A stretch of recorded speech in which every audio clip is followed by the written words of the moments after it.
All right, so welcome back. I had enjoyable lunch. Ready to plunge ever outward from our magnetic sun into. So the next of these questions that we thought anyone in heliophysics should have a basic answer to is why the sun and other stars, magnetically active stars, has a corona and why it has a wind. And so, again, I've basically tried to use the texts to help me answer that question. And the first thing I want to do is just sort of show you again. We have, I think this is the same image I was using before.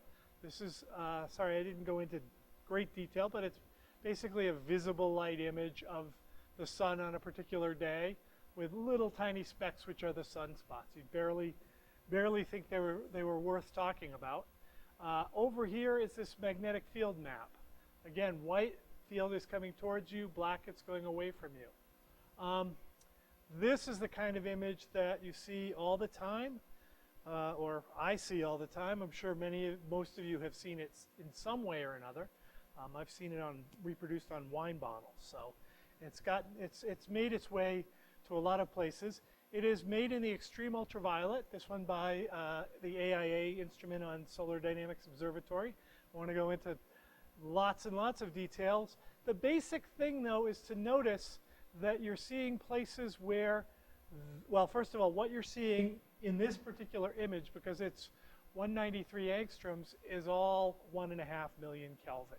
So you're seeing all the parts of the sun that are 1.5 million Kelvin in some sort of tannish, goldish color. And white is the brightest and black is the darkest. But the difference in the white and the black is not really due to the temperature so much as the density. What you're really seeing are places where there is much more dense plasma and much less dense plasma. It's all the same temperature, but what you're seeing is the density. And the brightness actually goes as the density squared. And I think we'll probably have some speakers will go into this in great detail. So it is actually related to the fact that there is more heat going into these bright regions, but it's not making them hotter, it's making them denser. And we'll get into a little bit of why that is. Usually you think of heat as making things hotter, thanks to the English language. The thing I want to draw your attention to is where that heating is going on is pretty much where you see all the strong magnetic field. So I was giving lots of lectures before the eclipse to the general public, and one of the things I tried to get across is we do know a lot about the coronal heating problem. And just from these images, you can convince yourself magnetic field must have a lot to do with how this plasma is being heated and therefore made dense, right? So just looking at this, it's pretty obvious. The other thing to notice is places like this, where we have the positive and the negative. We'll get into this. The magnetic field, we've talked about it being generated under the sun and poking itself up through these two places, coming out and then going back in. And a lot of the magnetic field above the surface is just going from the positive over to the negative. It makes a closed little magnetic bottle. That's going to be very important in understanding why the density is as high as it is in those regions. So this is the solar corona. You're seeing 1.5 million Kelvin stuff. Where you're seeing it brightest is where the magnetic field is. So we already know part of the answer. The sun is hot. It has a corona because it has a magnetic field. And then we have the last lecture to say, why does the sun have a magnetic field? Because it has a dynamo. So we're 2/3 of the way towards explaining all of heliophysics. So let's go into a slightly more detail about what it means to have a magnetic field and then get hot. So I'm going to focus first on these regions where the magnetic field is strong and has positive, negative, positive, negative. So the field lines go from the positive to the negative, and they're closed. So here's a very simple cartoon of such a field line. It basically goes from the positive over to the negative, and it's going to bottle up the plasma. And I know you'll hear more about that, but you might just have to trust me here. And so the first thing to think about is, well, we don't know exactly what about the magnetic field is causing the heat, and I'm not going to explain that to you because I don't know the answer. But it obviously has to be there because what we're seeing is the radiation which is carrying energy away. So something's adding energy and then the energy is being carried away. The radiation tends to go as, this is one of the equations out of volume 1 here. The energy per volume per time coming out of the plasma goes as the number density of electrons times the number density of hydrogen, protons, times a radiative loss function lambda. And that is what I plotted right here in green.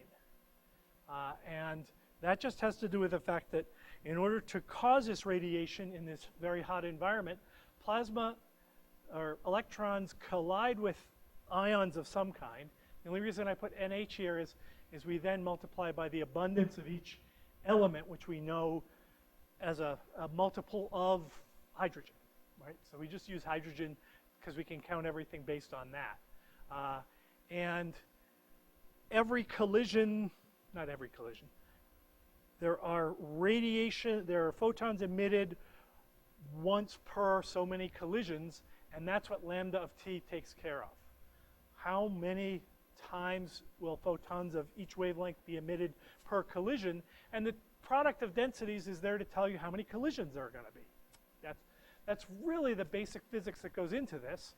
The complicated part is this curve includes radiation by collision with hydrogens. Well, this is plotted as a function of temperature. So only for low temperatures, 10,000 Kelvin. That's bitter cold in my book. After that, the hydrogens don't have any electrons, so they're really poor at radiating. Silicon will take over, and then carbon. I believe this is oxygen. And then out here, around the million, you'll see almost all of the collisions that are causing the radiation are coming from iron. Just because it has a lot of electrons to start with, and even by 1,000,000 degrees, it's got at least half of them still on it, so it has a lot of ways to radiate. All told, that's how we get this radiative loss function. Okay, this is the amount of radiation at a given temperature when you multiply by density squared. If you play a little trick and say, well, whatever I do, it's going to be hard to change the pressure, so I want to write the densities as the pressure squared divided by the temperature. You get this curve here, which is lambda of t divided by temperature squared. Now this tells you a lot, because it tells you that things that are cold at a given pressure are much more effective at radiating than things that are hot. This is going to be the key to why we have a corona. This is kind of counterintuitive if you're only familiar with physics in your kitchen, right? Hot things you think would radiate more than cold things. You don't have an ionized plasma in your kitchen. This is what happens when you have an ionized plasma. The hotter you get, the less effective you get at radiating. And if you heat to a given level, then let's say I have heating here, then this tells me that this is the heat that I'm adding per unit volume. There's an intersection here where if I add that much heat, I would be at 1,000,000 Kelvin. If I added more heat, I would be at a lower temperature. But that sounds kind of nutty, and it really is, so that's the perfect balance. The big problem with that balance is, say I was at the balance and something happened and knocked my temperature up. Okay, so now I'm adding the same amount of heat. I kind of got nudged out of temperature balance. So when I'm at balance, I'm adding heat and it's radiating away. When I go to the right of this, I'm adding the same amount of heat, but what about the radiation? Is it taking away more? Or is it taking away less? If I get hotter, is that taking away more energy or less energy? Less, because of this weird downward slope. So now I'm out of balance. I'm getting more energy added to me than I'm removing, and then I'm just gonna, my temperature's gonna go up more, and more and more and more. It's gonna run away. If I got a little bit colder, then it would go the other way. Because now, if I got colder, I'm gonna radiate more. I'm basically losing energy faster than I'm gaining it. I'm gonna get colder still. So this is all unstable. So what really happens is we have, if you think of only these two things balancing, there's no way to stay at any temperature that's between 10,000 and 10 million Kelvin. They're all unstable. Well, that's because we only looked at the heating in and the radiative losses out. So really you have to go to something that has at least one dimension, because that was 0, and that is thermal conduction. We have to think about having a loop that has cold feet and basically conduction, which can take you from the hottest part of the loop down to the coldest part of the loop. And the coldest part of the loop is going to be the densest part of the loop. That's going to radiate the most. And the hottest part of the loop will be the least dense part of the loop. That's going to radiate the least. And the conduction will carry you from the hot to the cold. And so when you take this one-dimensional equation and solve it, these are the curves you get. The temperature has this peaked structure, so it starts very low. It looks like it's 0 here. It doesn't have to be. And goes up to a maximum and then back down. The pressure is roughly constant, so where it's hot, it's also rare, and where it's cold, it's also dense. That's why it radiates so much more. And so you get this nice sort of balance between, and conduction is, I think that's actually explained here. So the middle, the coronal part, is a place where the heating is actually dominating the radiation. There's more heat than radiation, but conduction is carrying that heat down to the colder places. And at the colder places, the heating is less than the radiation, so it's radiating more than it's being heated in situ. And it makes up the difference by basically passing the heat down from the hot parts to the cold parts. So that means you're going to have, in every one of these loops, a hot top and cold feet. Okay? And this is just sort of the nature of the physics balance between them. And when you work this all out, you find out that the maximum temperature you get to depends a little bit to the 2/7 power on how much you heat it. And actually depends much more, well, depends twice as much on how long the loop is. The longer the loop is, the hotter it is. The reason for that is it has further to transport the heat, so you need a bigger temperature drop to get the heat down from the hot to the cold. The density, well, actually I should say the intensity, which is the density squared, that depends on the heating to the 8/7 power. So basically it's more than proportional to the heating. That's why I said the places that are bright is where the heating is, not the places that are hot. The heating actually, the temperature scales as a low power of the heating. It's not really sensitive to that. It's sensitive, the brightness is sensitive to the heating. Okay, so this is what happens when you have a loop closed like this. And so you have a corona, that is the hot part, and then the feet of the loop are actually where all the radiation is coming out, or a lot of the radiation is coming out, and those are the coolest parts of the loop. So if you look, and this is the same instrument, there's the magnetic field, there's one of our closed loops here.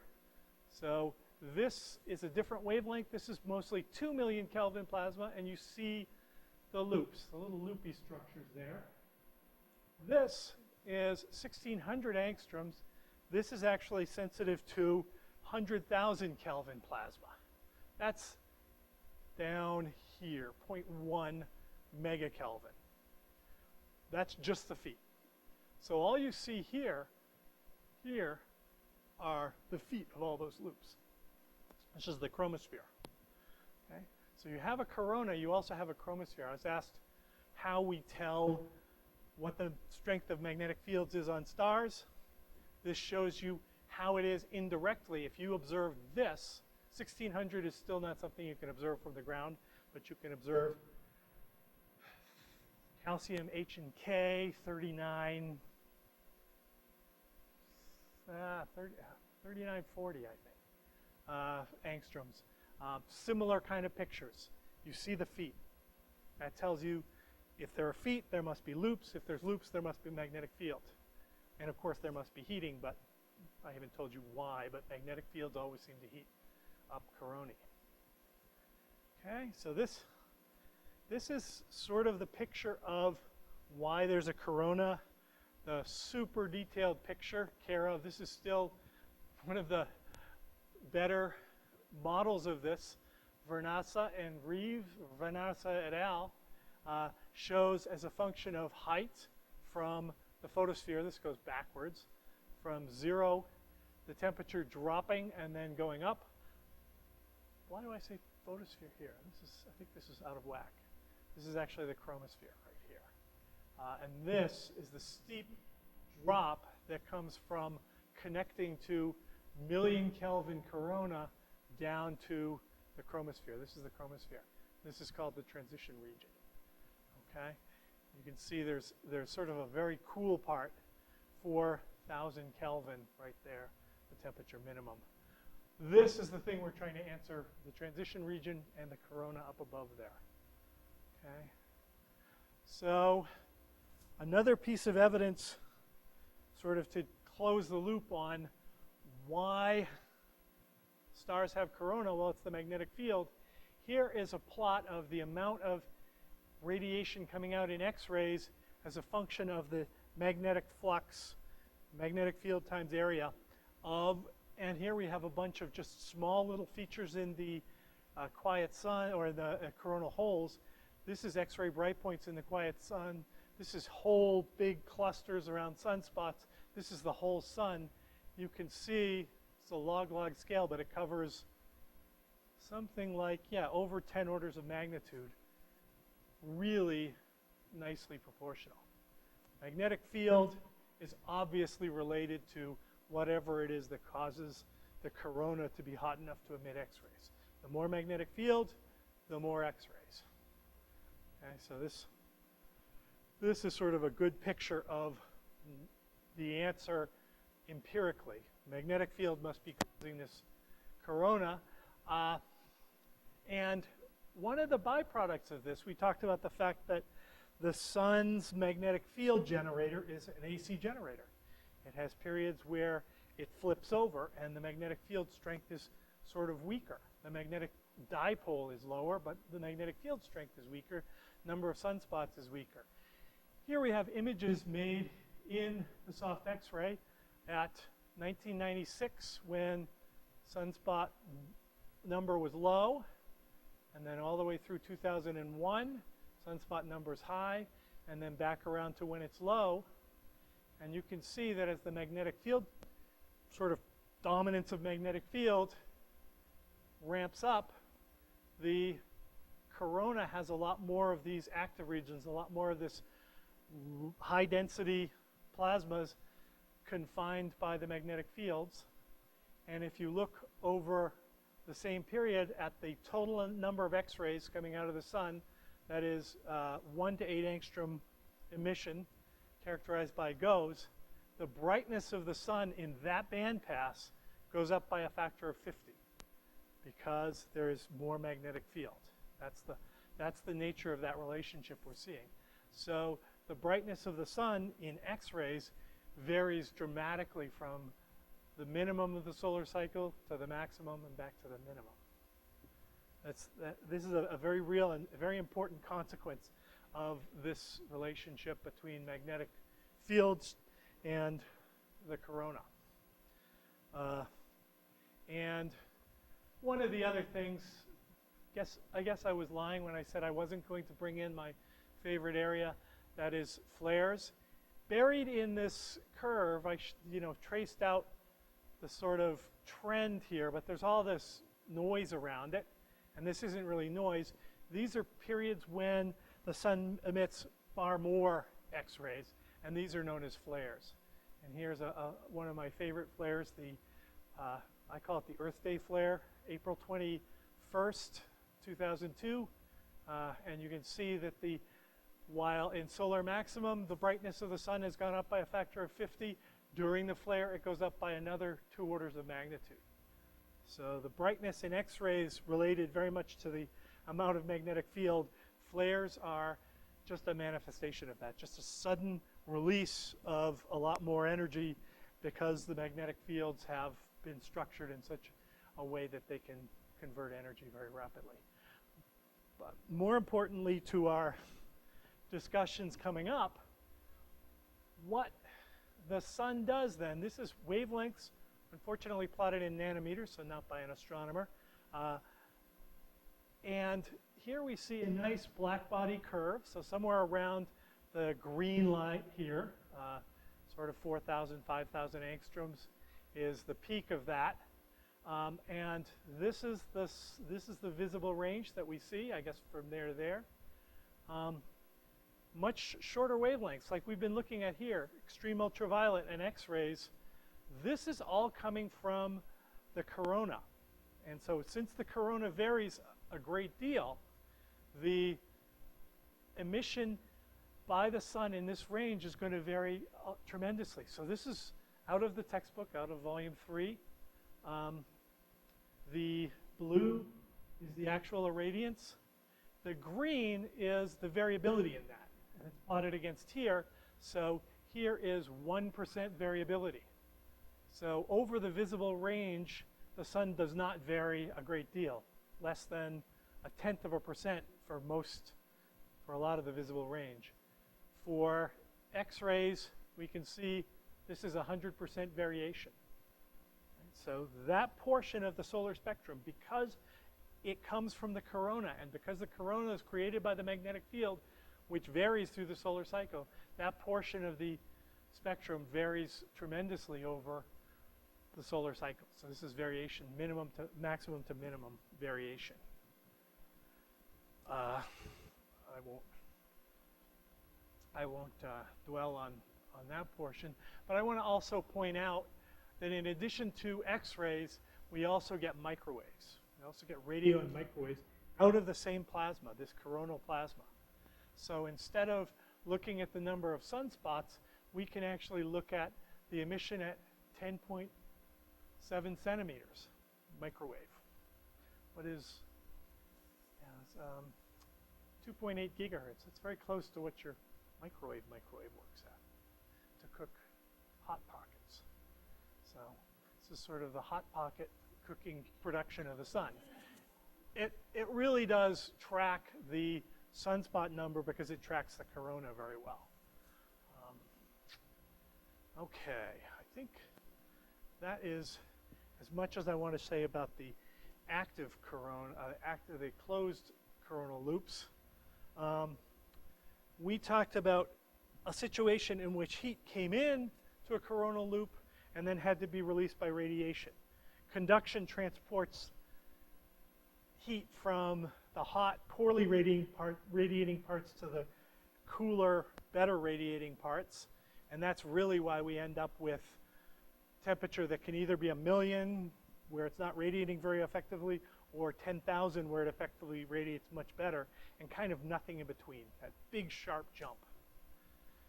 However, there are places, and we looked at the modeling of the magnetic field of the sun through this potential field extrapolation, that shows you very clearly that there are parts of the sun where the magnetic field extends out into space.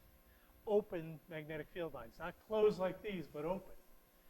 Now we have another loss mechanism. We add heat the same way, mysterious, but it has to do with magnetic field. Radiation can carry some of that energy away, but also it can drive flows which carry energy with them. That's called enthalpy flux. Enthalpy is just a fancy physics word for carrying your energy with you, just moving and taking all the energy in the hot gas with you as you flow. So you have both the kinetic energy, and W is the specific enthalpy, it's basically related to the density. Okay, that's the specific enthalpy, the enthalpy per unit mass. And in these regions here, it's actually going to be more important than the radiation. And you'll see why in a second. Whoops. Okay, sorry. So what we have here is a balance between, so this is the area, cross-sectional area, the density, and the velocity. So this is basically the mass per unit time flowing out through one of these tubes. Here's the kinetic energy per unit mass, the enthalpy per unit mass, and the gravitational potential energy per unit mass.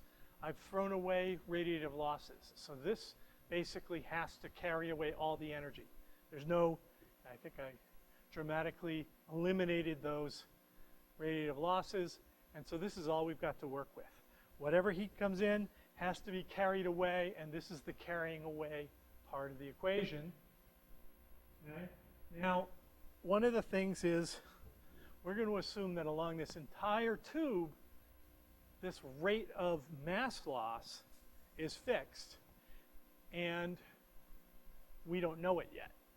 But what we do know is that however much heat comes in has to go out this way. This is actually Bernoulli's law. This is telling me the energy per mass of the fluid, and that also has to be a constant. Q over the mass loss rate. That is fixed. So if you look at this particular specific enthalpy term, you can actually write it in the case of gamma going to 1. You can use one of your calculus relationships and replace this gamma to the almost 0, or rho to the almost 0 divided by almost 0 as a natural log. This basically gives us this constant, which involves the velocity, the log of the velocity, the cross-sectional area only, and the sound speed. And what that tells me is I have a function of velocity and a function of position, and they have to add up to be a constant. And then there's also the potential energy, which is also a function of position. This constant here, as v gets very small, this negative logarithm is going to go to infinity. So for small velocities, I'll carry out a lot of energy as enthalpy. And at large velocities, I carry it out as kinetic energy. So my curve has this upside down, or this U shape, I should say. This upside down shape. If I look at the other function, it looks very similar. It's a function of position.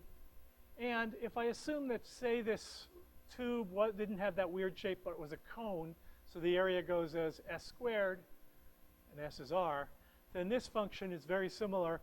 It's a logarithm, negative logarithm. So as r gets small, this will go to infinity. Actually, sorry, as r gets small, this goes to infinity faster. And then as r gets big, this goes to negative infinity. You have this upside down cone. When you add those two functions, a right side up u and an upside down u, you basically get something that has a saddle point in it. People seen this kind of derivation? This is how you go through a nozzle going from subsonic to supersonic. This is the speed of sound here. The speed of sound is the bottom of this u. So you're either, at a given value, you're either subsonic or you're supersonic. Here, you're either subsonic or you're supersonic. And, subsonic or supersonic. And then this is basically being inside or outside of the place where the sound speed is related to the escape speed. So you're either faster than escape speed or slower than escape speed. This saddle point is the one place, okay, this is all subsonic flow. This saddle point is the one transonic line. You go from being subsonic, close to the sun, to supersonic, far away from the sun. This is what happens to all of that mass that's on these open field lines. It has to get out. It has to go on this transonic flow line. And that is the origin of the solar wind. Right? We have to get onto this line that will take us to infinity. And infinity is basically related to this supersonic flow line. Otherwise, if we stayed subsonic, we could get to high radii, but it turns out these here are regions that have high density and therefore high pressure. And so you could do that as long as the space surrounding your star had a lot of pressure to keep you from becoming supersonic. And that just isn't the case. We live in a galaxy that doesn't have a lot of gas in it. And so all of our stars essentially have to just blow their winds out supersonically. Okay, so we go from subsonic close to the star where the flow didn't even, the plasma really didn't even know it was on an open field line, to the regions out here where it's moving supersonically. Yeah, question? Yeah.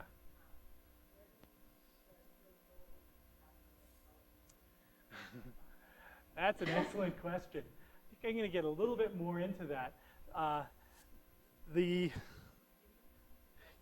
So then why, given this, doesn't all solar wind have the same speed? 250. This is kind of a not a very well. This isn't a very realistic model. This says only 250 kilometers per second, but you can see it's still going up. Where does fast solar wind and slow solar wind come in? One of the things that you, I was going to try to get to, one of the things I assumed in here was that this tube was opening like a cone. And then you just get this one diagram. If the tube flares open, you actually flow out faster, and if the tube expands less than a cone, you flow out slower. So actually the expansion rate of these tubes, whether they expand supraradially or subaradially, supersonically? Yeah, so the expansion rate is related to that. That's an answer. I don't think it's currently the most accepted answer, but it's a start, and it's one that is used in practical standpoints by the Wang-Sheely RG model of the solar wind. Yeah, good question, though. All right. So, as I said, this is actually not. This is maybe unfamiliar if you haven't seen it before, or you've seen it and sort of thought it just sounded kind of wacky. It's actually very much related to the way gases go through nozzles and expand into low pressure areas. Now, if you have a pressure tank over here, then low pressure may be atmospheric pressure. But anyway, there's a big pressure drop between one side and another of these nozzles. Then the flow will speed up as it goes towards the nozzle. It's going supersonically, and I just got back from a river rafting trip, and where the river got narrow, the water started going very fast. I explained to our guide, I'm not sure she really cared that much, that if the water had been going supersonically, it would have behaved the opposite way. As you come to a constriction and you're going supersonically, you slow down. Okay? As you come to a constriction and you're subsonic, you probably always think, yeah, you know, if I want to spray water out of my hose, I put my thumb over the hose. Constriction sprays the water farther. It speeds up. You've never put your thumb over a supersonic hose. Probably you shouldn't, but it would not work. Okay, so we've had most of our experience with subsonic flows, and that's why that sounds natural. What actually happens at the throat is you cross into a supersonic region, and when you're a supersonic and you encounter this expansion, again, you do the opposite of what subsonic flows would do. You speed up. So you speed up going in, you speed up coming out. This is how nozzles work, and this gravitational potential actually provides us with that kind of nozzle. The gravity actually works like a nozzle, and that's why we end up with supersonic flows out there. The way to stay subsonic, as I was saying, would be basically to put a lot of back pressure here so it never gets supersonic, and then it just slows back down again, and then it's at the same pressure here that it was here. Okay, and that's great. If you have a scuba tank here and you hitch it up to another scuba tank there, you're not going to get supersonic flows. If you open your scuba tank to the air, trust me, I've done this, you get supersonic flows. So that, yeah, here we go. So that's the reason we have these transonic flows in the solar wind. Or sorry, in the all stellar winds. Okay, so let's see. I think we're due for a break here soon. Let me just finish up with this. So essentially what it's telling us is that the amount of mass coming out of this is really going to depend on exactly where that sonic point is. So you can actually work out the density at the sonic point and therefore the mass loss rate at the sonic point, how much mass this is going to lose, and it really depends entirely on the speed of sound. Okay, so the mass loss rate is very much dependent on the speed of sound where you're going from subsonic to supersonic. So this sort of shows you the two different regions of the corona. This is the active region corona with these closed field lines. The density had to be high there because there was no way of losing energy except to radiate it, and radiation is really tied up in density. If you want to radiate more effectively, you need to have a higher density. So what you do is create high densities down here and then conduct the heat down to the feet where it can radiate out. When you're open, you have this other channel, which is basically to create a solar wind to carry your heat away. Okay, so let's take a few minutes, take 5 minutes. Are there any questions before we do that? Yeah, back there. Why are they so, what, why? Oh, good question. Yeah, so let's see, should I go all the way back? Sunspots are one manifestation of magnetic field. Right? You can have magnetic field and not have sunspots. In fact, most of the places you have magnetic fields, you don't have sunspots. So what has to happen is you have to have such strong magnetic field in one place that it can quench the convection. And that just happens in this central portion of the magnetic field. Yeah, I'll leave it at that. Sunspots are very complicated things. But yeah, so while they're cool manifestations of the magnetic field, they're just a symptom of what is a larger region of magnetic field. And the sunspots will go away sometimes after only a few days. The magnetic field persists for a long time. It gets slightly weaker and more diffuse gradually over time.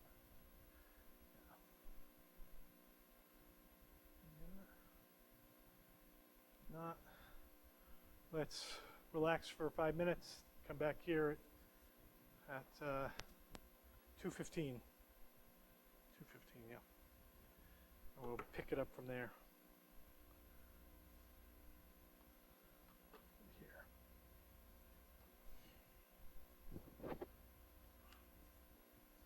And now I think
I've been tempted to try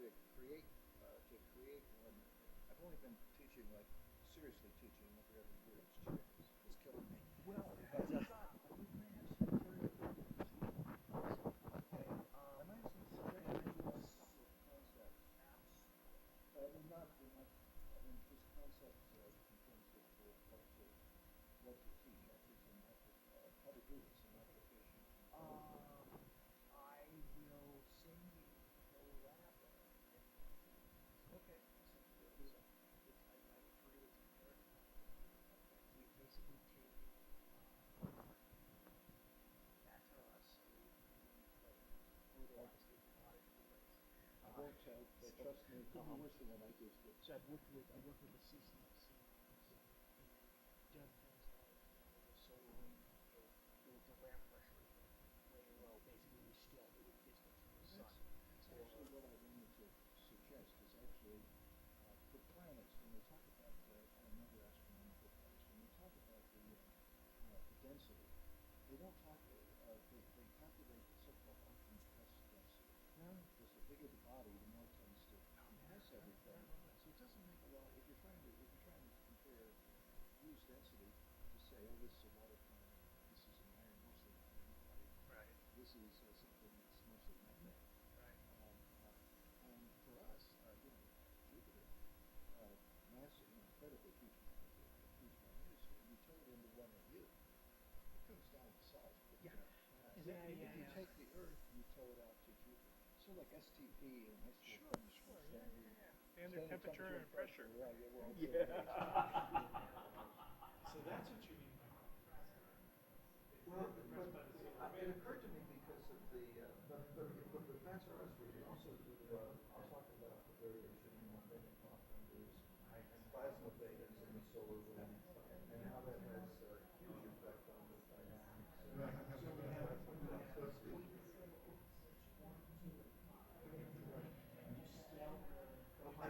My idea though is, which is perfect, my idea though is just to actually try flip-flopping. Mercury looks like a nothing little magnetosphere, although take Jupiter and put it out with exoplanets.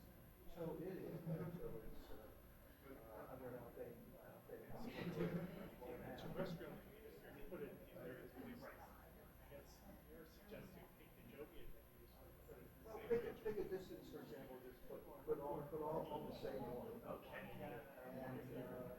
But it also illustrates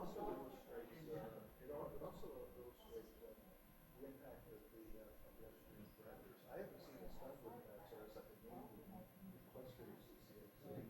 And that is actually to see if you move Jupiter into a magnetosphere, see if you start having huge tail inflation deflection events, because the dimensions go down, the outplane time speeds go down. Driving it with solar And wind. reconnection starts, when the Mach number goes from 20 down to 5.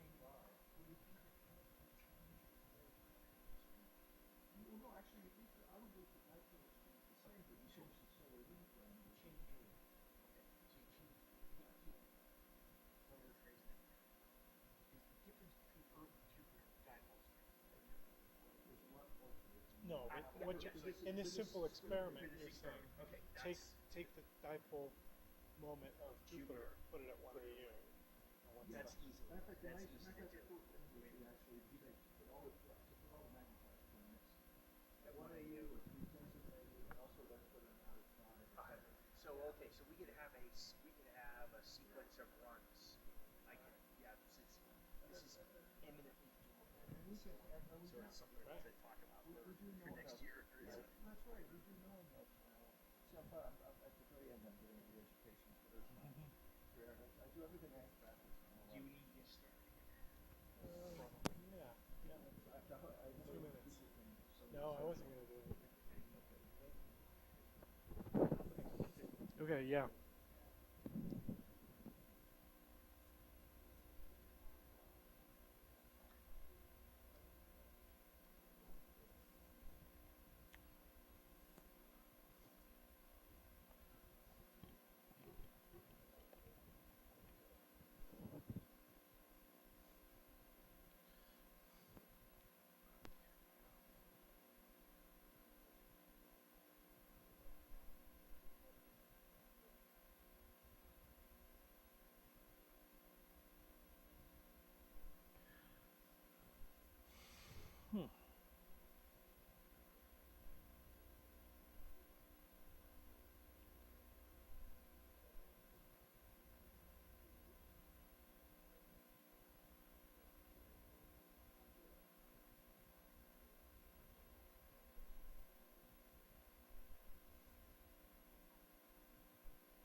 All right.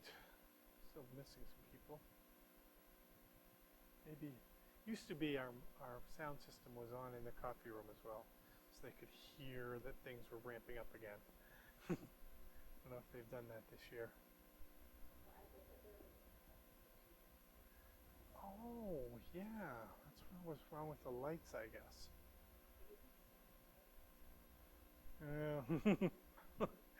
Yeah. You'd think someone was making some progress. They got the lights on. Okay, welcome back.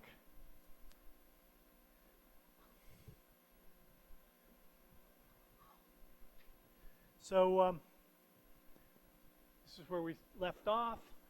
Discuss the fact that we have these two different regions of the sun, the closed magnetic field regions and the open magnetic field regions.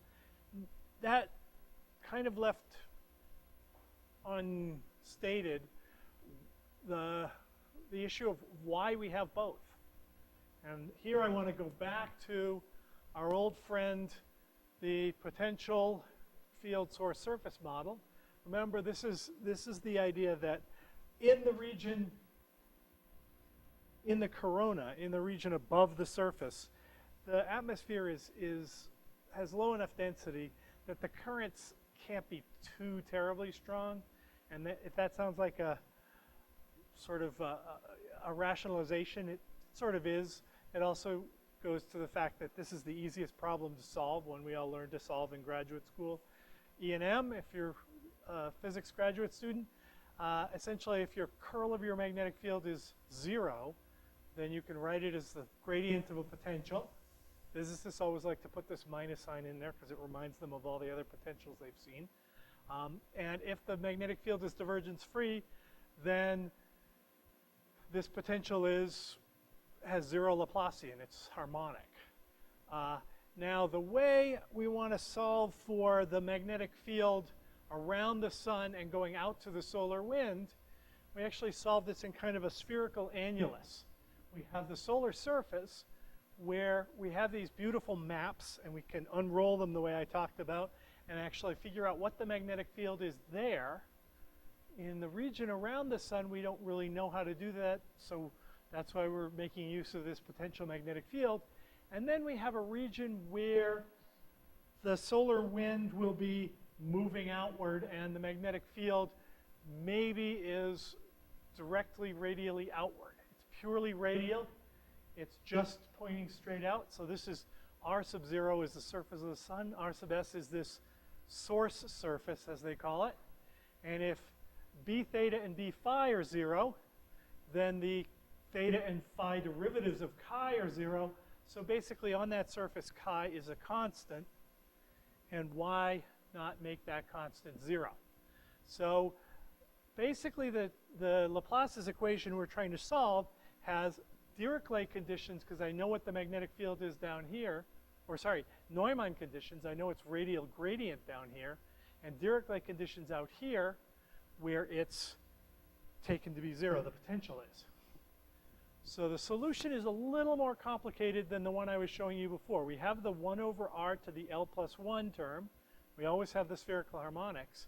But in order to match this condition out here, I actually need a magnetic field that grows with distance. I need r to the L. I need to take the difference of these two so that when little r is big R sub s, they cancel out and they give me 0.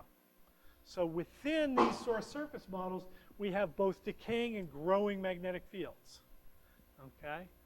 They don't exactly behave like I was implying before, where everything gets weaker as you go out. But this is just another set of coefficients that you have to solve for. And the way you find these coefficients, this satisfies the Dirichlet condition on the outside. All we need is the Neumann condition on the inside. The radial derivative, and here I've taken the radial derivative at the solar surface, has to be, and here it is, and this is what you measure. So we take the observations of the photosphere, of the magnetic field down there, we decompose them into spherical harmonics. I hope that sounds easy. It's not. But in principle, one knows that decomposing functions that you know into spherical harmonics can be done. And so there you have it. We have the full model of the magnetic field within this shell. And here's a picture of how this boundary condition is developed. You basically take the sun at different dates. Actually, I guess the way these Carrington things work, this is earlier, later, later, later. And you just take the strip from the middle, and this is day, which month is this? July 1996. So there's the 4th of July, 6th of July, etc. And you put it into this B of R map, okay, over 27 days. This is not the kind of thing that you can do for an instantaneous measurement. You really are only measuring the field that persists for long periods of time, and it's the largest scale field, okay? And then you get your spherical harmonic decomposition of that, and then you put it into, you get your spherical harmonic decomposition, and you have your whole field. And what you're going to find is that some regions of field will actually be closed, especially close to the magnetic equator here. That isn't necessarily the same as the rotational equator, but the places where the magnetic field at the surface changes from outward to inward, the magnetic field lines are going to close. And so there will be closed regions.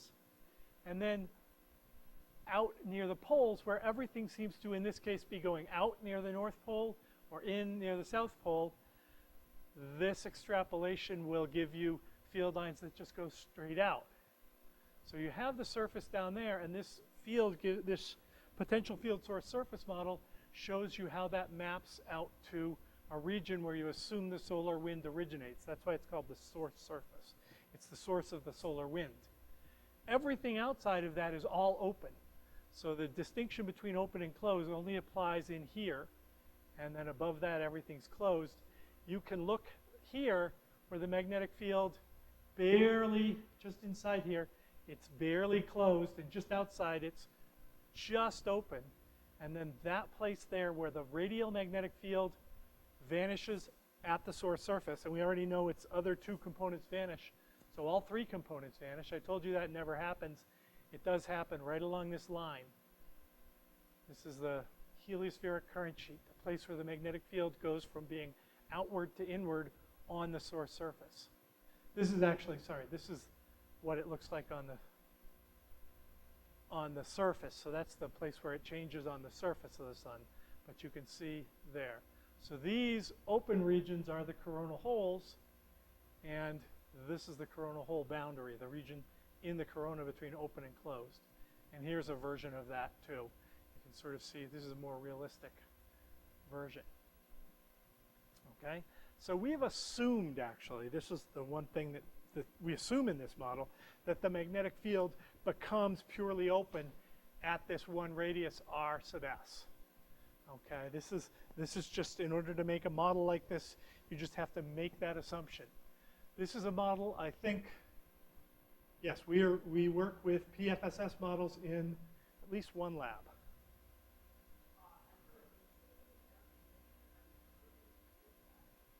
Okay, I just bought you another PFSS model day. Yeah, so this is, so any, you're not going to have to solve Laplace's equation, but you will get these models that look like this, and some of these features are going to figure into what you're trying to say about the magnetic field. The fact that you've assumed there's this radius, the source surface, where the magnetic field outside of it is open, and all the magnetic field that crosses there is open. Within that, you have these closed regions. Here you can see them nice. Blue is just that boundary between open and closed. And this north region and this south region are the coronal holes, the places on the surface that are destined to blow the solar wind into the heliosphere. Okay. So This is another way of looking at this. So what we've got here is that same picture I showed you. Here we're opening it up in one of these Carrington plots. So this is more or less the same color scheme as here. This black line are these lines of nulls that go along here at the top. And every point gives rise to a blue line that goes to the north and a blue line that goes to the south. A blue line that goes to the north and to the south. And where they hit the photospheric surface, that's what you're seeing here. That is the boundary between closed and open. The red is all the open field. Green is all the open field. You can see here there's a nice incursion of open field lines all the way practically to the equator just because that's the solution to Laplace's equation. That's what the spherical harmonics tell it it's going to do. And if you look at the top and say, what does that look like? Well, there's this black line. This is the magnetic field is equal to 0 at the source surface everywhere there. And all of these blue lines are contours where it has a certain magnetic field strength. And I think they tell you up here it's plus 1 microtesla, plus 2 microtesla, plus 5, plus 10 microtesla. That's the radial magnetic field leaving the source surface going outward, and this is the radial magnetic field leaving the source surface going inward. You know what I mean? It's directed inward.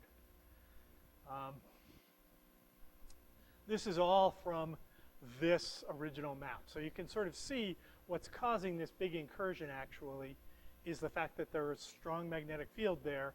And so some of these field lines are going to be closed right in here. And it creates some open field lines, obviously, that need, or evidently, that need to be near this concentration. Okay, so aside from actually having to do all the math, you can sort of look at one of these maps and have some knowledge of how it all works. This is just basically going back to a version of this at somewhat coarser resolution. Now, while all this is happening, while we have this magnetic field inside here, some of which is closed, some of which is open, now we're looking down from the North Pole. So this does look a little odd, but there's no closed field lines outside of this source surface. This is actually they call, well, this is the source surface. The sun is actually rotating at the same time. And so the magnetic field, the plasma is flowing radially outward from this point here. Okay? It's flowing radially outward, but it's dragging the magnetic field lines with it, and the magnetic field lines are anchored to this rotating sun, so they deform backwards. Okay, this is the Parker spiral. Same guy who gave us the Parker Solar Probe. Well, no, same guy who gave us the name for the Parker Solar Probe. And here we have illustrated 1AU. That's where Earth is. This nice cartoon, which doesn't come from the textbooks, I believe. This is just from a paper. Shows you that where these field lines go from being open to closed, they didn't actually show you that separatrix field line, but there would be one right there. This same thing as these blue lines here. What originates there is the layer that separates all the magnetic field going inward from all the magnetic field going outward. So when you're out at 1AU, you're going to see field lines pointing towards the sun, and then there's this layer, and then they're pointing away from the sun. This is a heliospheric current sheet. If you look at the right-hand rule around there, you actually do have, this is the portion that has no currents in it. Everything out here can have currents, and it really does right there. It has a current that has to point into the page. Okay, so this is the region that separates, this is the layer that separates outward from inward going magnetic field lines. And here is the version that you will see in labs Is it 2? So tomorrow. Okay. Good. You don't have to remember it that long. This is the NLIL model, which is just doing the flow of the plasma and the magnetic field lines glued to it from there. And you can see this spiral structure. What is being plotted here is the density, although because the density is falling off as 1 over r squared, they multiply it by r squared so that it has roughly the same color along a region that has this same spiral shape. Okay? And what they've done here for illustrative purposes is a bunch of places that might be of interest to you, such as Earth or stereo B or stereo A on these given days, Kepler. They have traced what the magnetic field line that goes through Earth all the way back, just following basically this idea that it's a spiral that goes all the way back, so that you know where on the source surface, and then ultimately where on the sun, that magnetic field line is anchored. Okay? And here, this is looking down from the north pole of the solar system. This is looking edge on. There's the Earth. This is everything in the northern solar system and the southern solar system. And then this is unwrapping this. So we see 180 degrees, 180 degrees. That's where the Earth is. That's the ecliptic. So you get 3 projections of it. Okay. See that? All related to this. Yeah.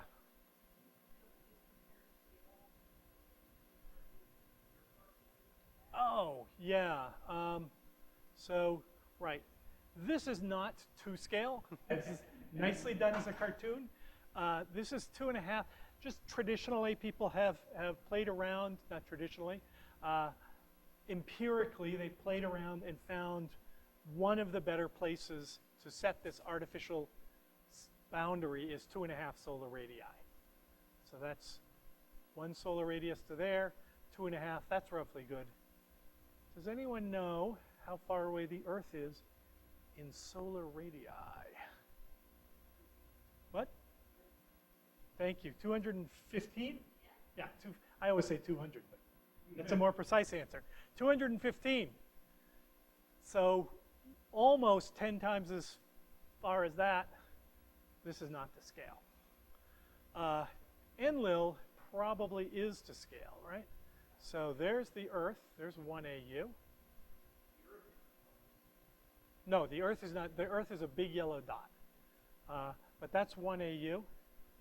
This circle here, remind me, the inner boundary, NLIL doesn't have a 2.5 solar radius inner boundary. Sorry, what? 21.5, I'm told. Very good. So now this is to scale.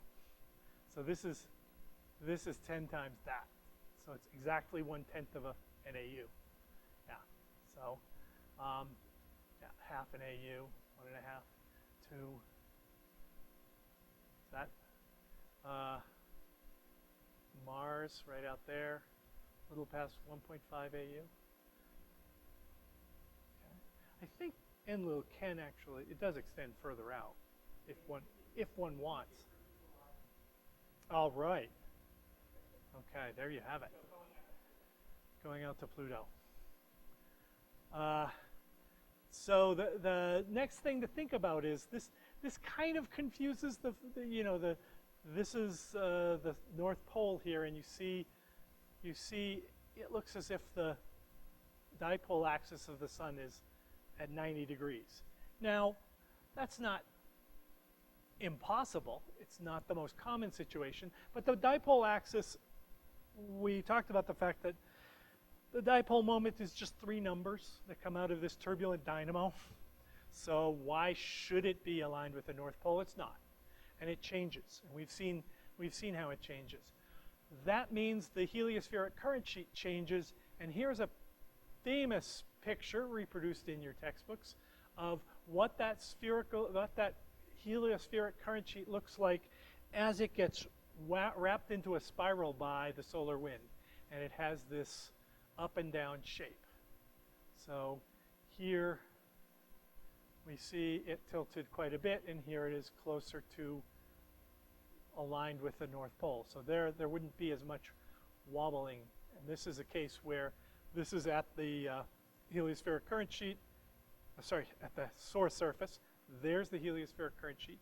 You can see it wobbling a little bit, and as that gets extended outward, but with rotation, it's going to look like this, but with a very slight wobble. And then here it is at a different time where the heliospheric current sheet clearly goes almost all the way to the North Pole, almost all the way to the South Pole, and that gets rotated up and looks probably even more dramatic than that. But you have all these different configurations available through the solar cycle. And I played for you an entire solar cycle of the heliospheric current sheet. And this, I think, was the example, actually, I may have had. Yeah, there's May 19th. And this shows you, nope, sorry, this is a different date, though. This is the heliospheric current sheet, a very distorted portion. This is from 2001, so this is very close to solar maximum. It looks like it's really starting to try to become, well, the dipole is sort of almost at 90 degrees here, dipole axis. If you think that was the center of the dipole moment, then it's almost 90 degrees.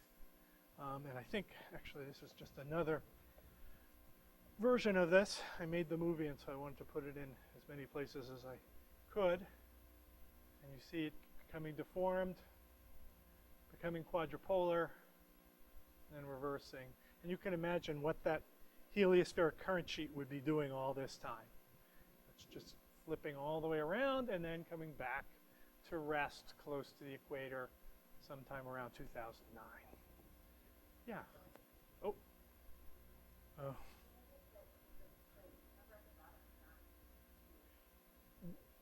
That's right. This is what's known as the Carrington rotation. Thank you for making that point. Yeah, they reproduce, they put the dates up here, October, and it runs, as I said, it runs backwards because of the way this is done. And so there's Halloween, and there's All Saints Day, and this is November. And then down here is the longitude. Oof. And this is the Carrington rotation, which counts from, I don't know when Carrington rotation 0 was. You used to? Okay. I'm not sure I ever knew. Yes. So, oops.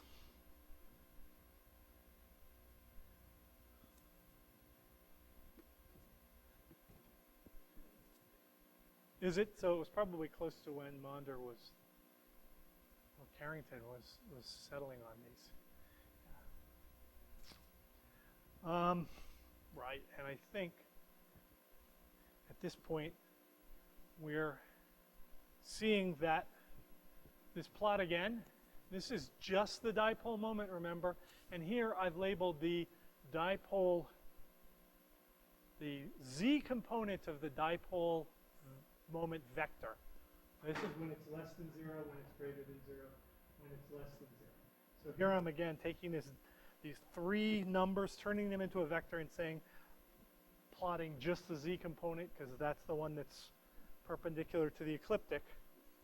And the reason I wanted to do this, to sort of close in on one last topic, is how does the solar wind affect cosmic rays or charged particles? And the cosmic rays are these very high energy charged particles that originate outside of our solar system. So they occur, they're not actually produced by the supernova, they're produced by the shocks that are produced by the supernova. Shocks are very good particle accelerators. I don't think, there's really not going to be a lot of discussion of that here, but in all of space physics you encounter shocks, and charged particles get accelerated very well in shocks. They come at us from all directions. isotropically. And essentially the galaxy at large and the outer solar system has so few things in it that it is, essentially there are no collisions. These things just drift and spiral around the magnetic field lines. And they actually wouldn't see the solar wind because, as I said, the particles are so few and far between, nothing collides with them. But they do see the magnetic field that we've just been talking about being swept outward. So the magnetic field is being swept outward, and there's a version of the heliospheric current sheet going like that. Here I have the outward magnetic field being in the northern hemisphere and the inward magnetic field being in the southern hemisphere. So this is a region when the dipole moment is northward. There's some amount of diffusion, but what I want to draw your attention to here is we also have a tendency as the particles spiral around the magnetic field, if there's a place where the magnetic field is stronger and a place where it's weaker, it won't actually make a nice circle. It will make a sort of cycloid and drift. And the way it drifts depends on this thing here, which is the curl of this B over B squared. It's actually sometimes called a gradient B drift. B cross grad B. That will tell you which way the charged particles are drifting. If you've had plasma physics, you've probably seen this before. If you haven't, don't worry. I just want to say that the magnetic field always gets stronger as we go towards the sun, and the magnetic field direction changes. Well, it's outward here. That's not going to really help us in a cross product with that. But also, the sun is rotating, and so it's dragging the magnetic field backwards. So as it's going outward, it's also coming out of the page here. As it's going inward, it's going into the page here.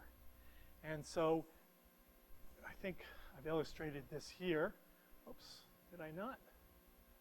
Okay.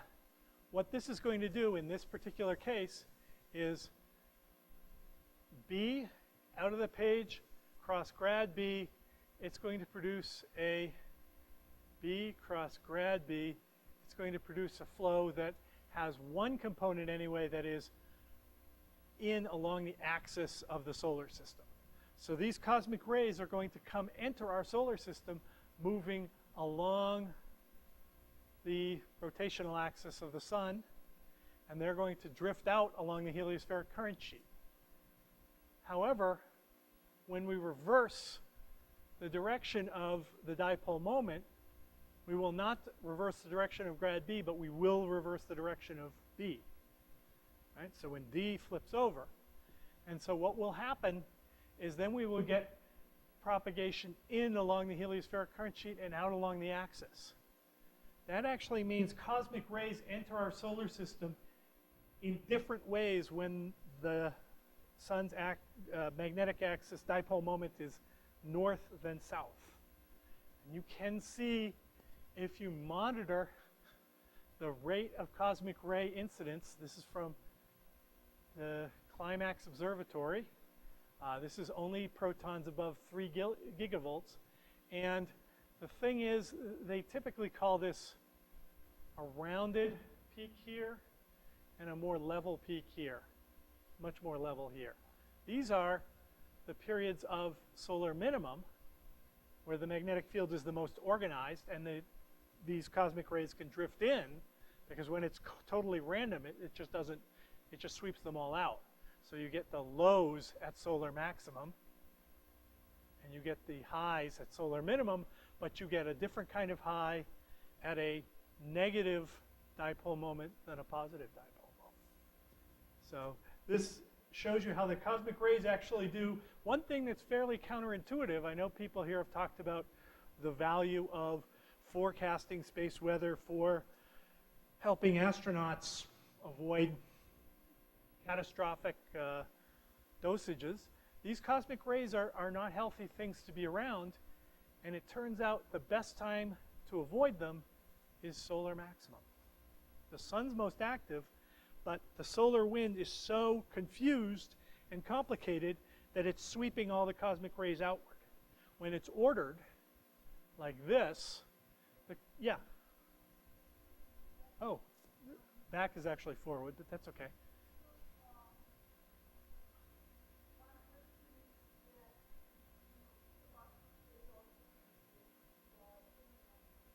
Yes, they do.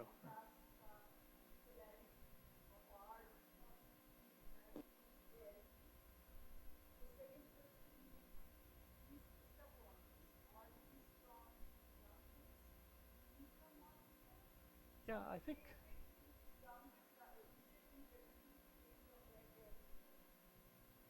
I can't answer almost any of those questions, I'm afraid. I could point you to a wonderful textbook, Lika. Yeah, but this is a ground-based neutron monitor, if I'm not mistaken. Certainly 1950, I don't think we were making a lot of, certainly this, yeah, so this is all ground-based. What affect the Earth? I think these have gyro radius that must be pretty big compared to the Earth's magnetosphere, so I'm not sure. We'll have to find someone who can tell us. Yeah. Okay, sorry, I think I was just making the point that basically when the field is ordered, you have these routes through the drifting that can bring cosmic rays into the solar system, and it brings it in differently depending on whether it's coming in.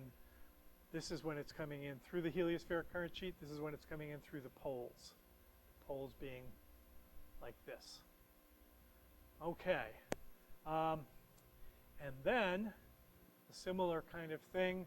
This is a wonderful mission that was launched out of the ecliptic. So Ulysses actually went over the poles of the sun, but at quite a distance. I think, does one of these have the, no, there are some versions of this that show you the distances it was moving.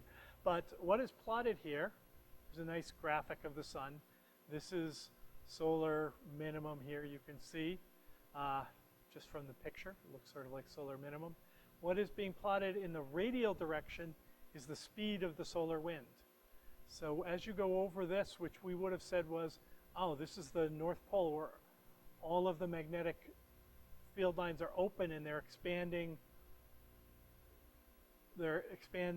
sort of in this pattern here. I won't try to get into too much detail. But when you're going over the poles, South Pole as well, the solar wind is fast. That's 500 kilometers per second, and that's 1,000 kilometers per second. So you can see it's somewhere between like 750 kilometers per second speed, and then when you get in close to the equator, you're in this region where the solar wind is much slower.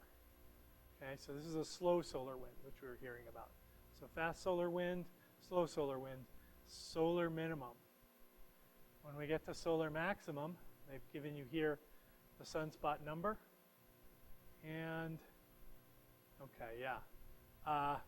You can see much more confused because the regions of open and closed magnetic field are much more confused here. And then back to solar minimum again, and a relatively steady fast solar wind there, and fast solar wind there, and slow solar wind over close to the ecliptic. Okay. Let's see, I think, do we have, yeah, we have about 10 minutes. So let's look at one more aspect of this. We have two pieces at play here. We have the regions far above the heliospheric current sheet are fast solar wind. The regions in the heliospheric current sheet are slower. And this current sheet is actually warped. So here is a picture of the way you have slow solar wind coming from a band like this. Say this is the heliospheric current sheet, fast wind here, and fast wind here. And this is sweeping, maybe this is a slightly better plot of it. So white is high speed, white is high speed, this is low speed, and this whole thing is rotating, and so this boundary between fast and slow is actually getting turned at an angle, and you're going to have places where the slow is in front of the fast. And I actually had to drive here during rush hour. And when you get a pack of slow cars with fast cars behind them, things pile up. When the fast cars are in front of the slow cars, like over here, great.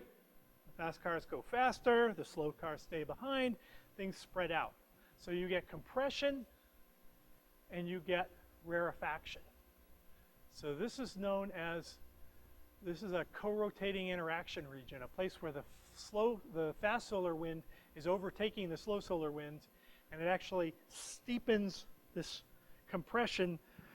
This shouldn't happen in any traffic situation, but you actually get compression to the point that it's a shock, and then you have shock waves moving backwards into the fast solar wind saying, slow down guys, there's a shock coming up, and stuff moving into the slow solar wind from behind saying, pick up the pace, there's a shock coming at you. So you get these two shocks known as a reverse shock and a forward shock. They're both moving out.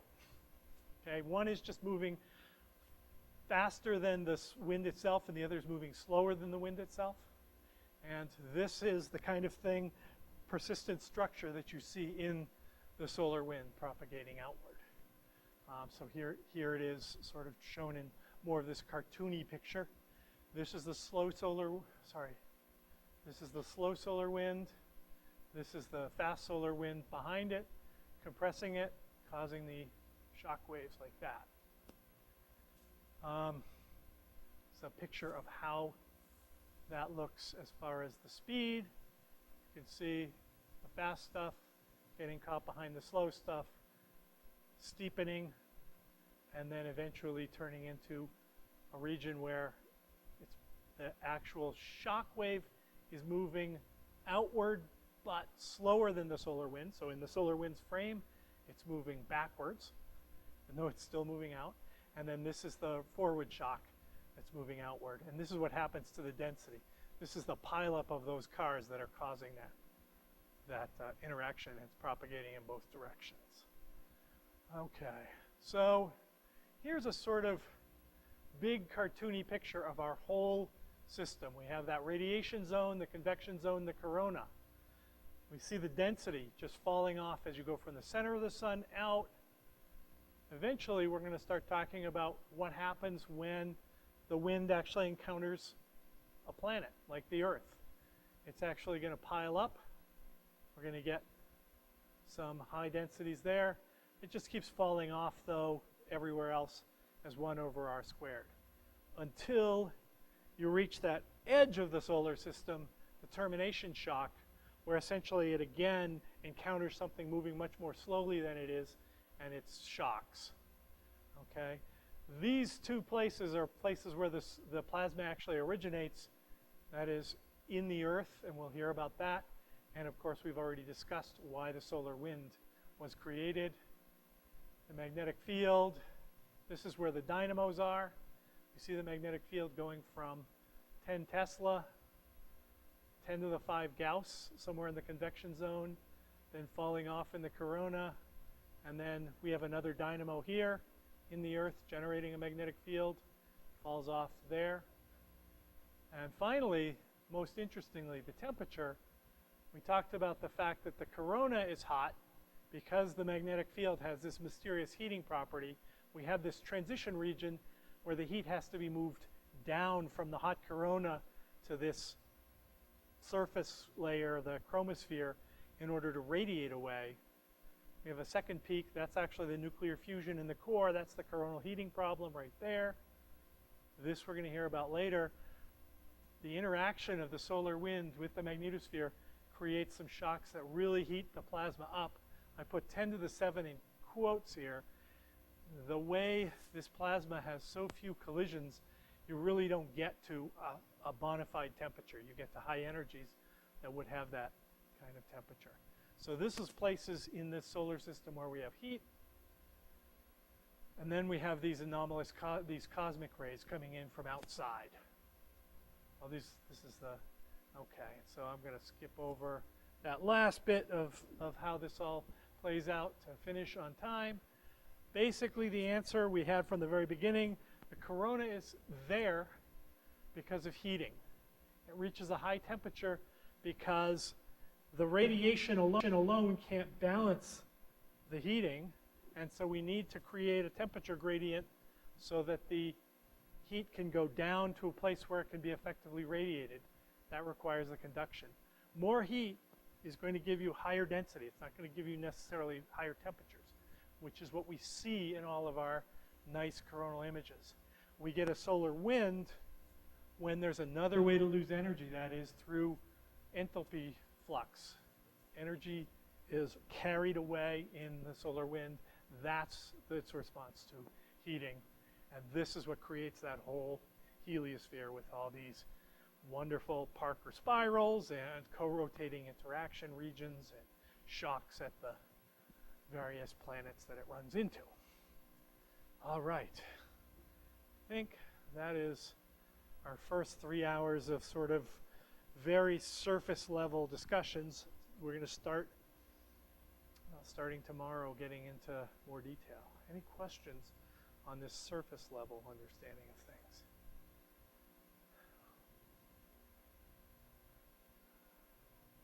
One slide. Do you want this? Oh, yeah. Sorry, yeah, this one here. This is the right here? Right here. Oh.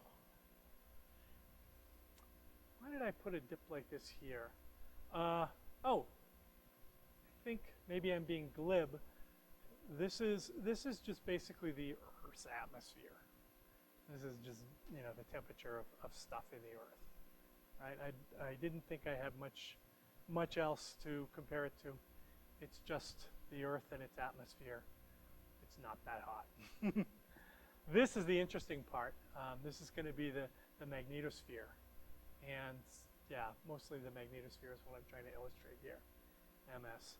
That's what gets really hot. And then this is essentially as the plasma expands, right, it's expanding, it's cooling adiabatically, it would go as, the temperature would go as the density to the 2/3, 1 over R. That isn't so far off what really happens. As you get out there, you just basically have adiabatic expansion of a gas and it's getting cooler. And again, here you have the density expanding, the density decreasing because the plasma expands. And again, here I think I was being a little facetious. This is, yeah, particles per cubic centimeter. Wow. Anyway, sorry. So, but I wanted to point out here you see a peak, and two peaks. This is a place where heat is being added to the system, and we talked about the fact that there is a coronal heating mechanism going on there. That's what's creating this peak. That's the source of this corona and the whole solar wind. This is the center of the sun and the heat moving out from the center. And this jump is basically showing you that there has to be a source here so transporting the heat downward in towards the chromosphere.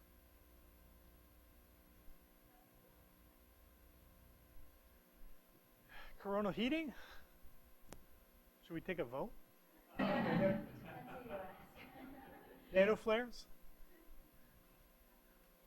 I spent last week with people at MSU who are nanoflare proponents, so many people, but no, yeah, it's, this is the, although some people, Marika remembers, it's one of my talks. I gave a couple public talks where I pointed out that in spite of what the news kept telling us before the eclipse, when we were going to observe the corona, and when scientists were going to try to solve the coronal heating problem, I pointed out the coronal heating problem has probably been solved more than any other problem in solar physics.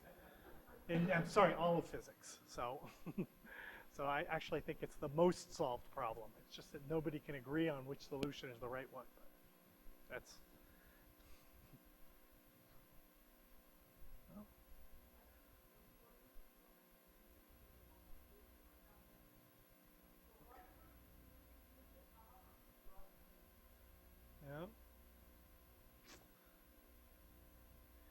I'll accept the blame for some of it. I gave a rough count of the number of papers, and the number of papers per person is embarrassing.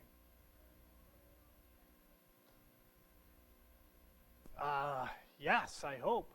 Solar probe will go right in to 9 solar radii. So this is 10 to the 11. This is 1 AU. So 10 to the 12. So I guess this is a logarithmic scale. The solar probe will see a part of the solar wind. There's the magnetic field and the density that we have never sampled before. So I'll say yes, without a doubt.